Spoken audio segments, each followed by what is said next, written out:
తెలంగాణలో ఎట్టి పరిస్థితుల్లో 10 నియోజకవర్గాలకు ఉప ఎన్నికలు రావని ముఖ్యమంత్రి రేవంత్ రెడ్డి ధీమా వ్యక్తం చేశారు. శాసనసభ్యులెవరూ పార్టీ మారలేదని రేవంత్ చెప్పారు. అభివృద్ధి పనుల కోసమే ముఖ్యమంత్రిని కలిశామని బీఆర్ఎస్ ఎమ్మెల్యేలు చెబుతున్నారని రేవంత్ రెడ్డి గుర్తు చేశారు. అయినా ఉప ఎన్నికల గురించి తాము ఆలోచించడం లేదని అభివృద్ధిపైనే దృష్టి సారించామని తెలిపారు. ఏ ఉప ఎన్నికలు రావు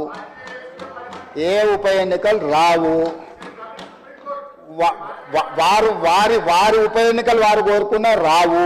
ఎందుకంటే ఒకవేళ వారు ఇటొచ్చినా అటొచ్చినా ఎటొచ్చినా ఏ ఉప ఎన్నికలు రావు. అక్కడ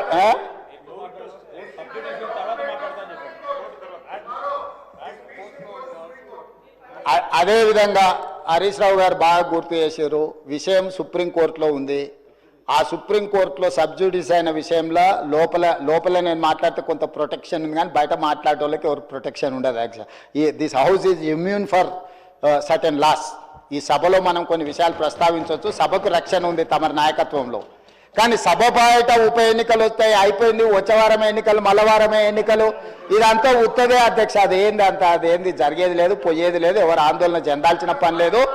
ఎందుకంటే ఉప ఎన్నికల మీద మనం దృష్టి పెట్టాల్సిన అవసరం లేదు.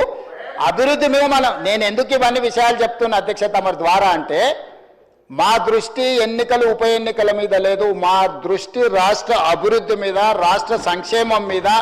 ఏ ఉప ఎన్నికలు రావు. తెలంగాణలో ఎట్టి పరిస్థితుల్లో 10 నియోజకవర్గాలకు ఉప ఎన్నికలు రావని ముఖ్యమంత్రి రేవంత్ రెడ్డి ధీమా వ్యక్తం చేశారు. శాసనసభ్యులెవరూ పార్టీ మారలేదని రేవంత్ చెప్పారు. అభివృద్ధి పనుల కోసమే ముఖ్యమంత్రిని కలిశామని బీఆర్ఎస్ ఎమ్మెల్యేలు చెబుతున్నారని రేవంత్ రెడ్డి గుర్తు చేశారు.